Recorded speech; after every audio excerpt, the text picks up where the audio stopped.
नमस्कार. आपल्यांना या यूट्यूब चॅनलवर आपणा सर्वांचं स्वागत.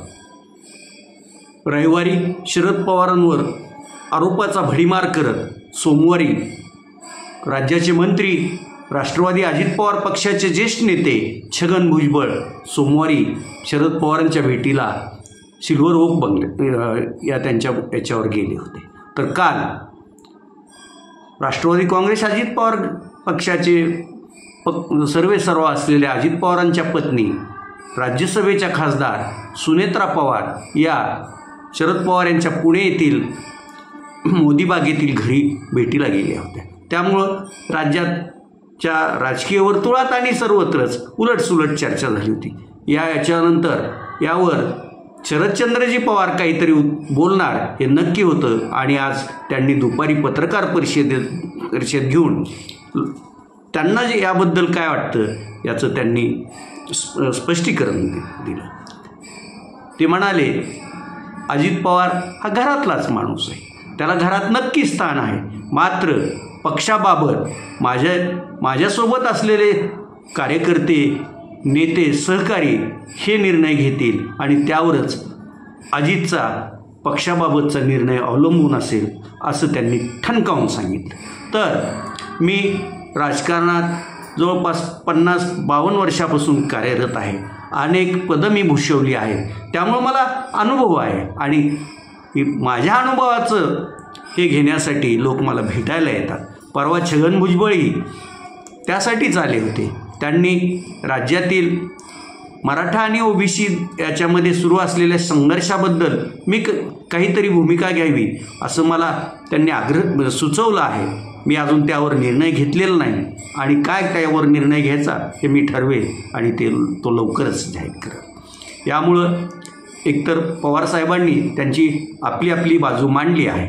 आता त्यांच्या एकूण स्वभावाप्रमाणे ती बाजू कायम त्याच याच्यावर राहतात की नाही हे आता आपल्याला येत्या काही दिवसात दिसेल. इकडे बहुचर्चित आणि गेल्या 1-1.5 वर्षापासून महायुती सरकार जे सांगतंय वाघनखं आणणार, इंग्लंडच्या म्युझियममध्ये असलेली भारतातून नेलेली त्यांनी वाघनखं जी आहेत ती आम्ही आणणार, हे ते सारखा डंका वाजवीत होते. आणि आज प्रत्यक्षात लंडनच्या हिस्त्रो विमानतळावरून निघालेली वाघनखं आज मुंबई येथील छत्रपती शिवाजी महाराज विमानतळावर पोहोचली.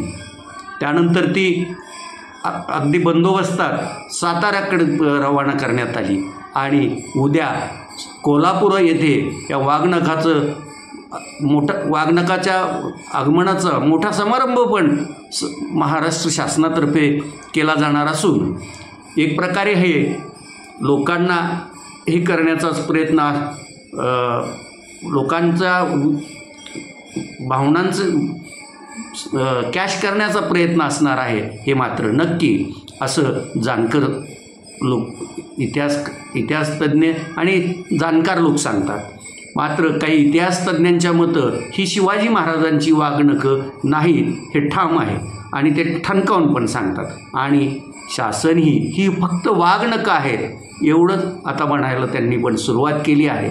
त्यामुळं ही वाघनखं लोक पाहतील, पुरातन काळातील हे शस्त्र कसं होतं हे आपल्या दृष्टीखालून घालतील आणि मग ते कसं बनवलं असेल, कसं असेल यावरही मग ते त्याबाबत खल होत राहतील.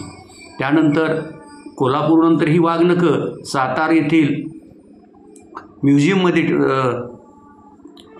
महाराष्ट्रातील जनतेला पाहण्यासाठी किमान 2-3 महिने ठेवण्यात येणार असल्याचं पण सांगितलं जातं.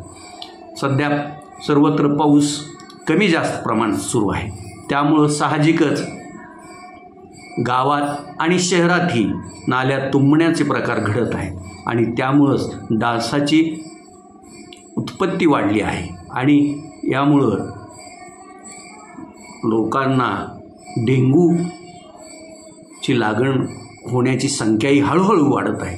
त्यामुळं मग ते पुणे शहर असेल, नाशिक असेल, ठाणे असेल, पार मुंबई असेल किंवा मग आपल्या इकडं ग्रामीण भागातील येरमाळा असेल, कनेरवाडी असेल, इकडं पण डेंग्यूची लागण झाल्याचे रुग्ण आढळून येत आहेत. आणि मग त्यावर काय उपाययोजना करायची हे त्या स्थानिक जी अथॉरिटी असेल त्यांनी ते काम करावं लागेल. आणि त्यांना जिल्हा प्रशासन आणि आरोग्य विभागाने पण योग्य ती मदत केली तरच ही डेंग्यूची साथ लवकरात लवकर आटोक्यात येईल.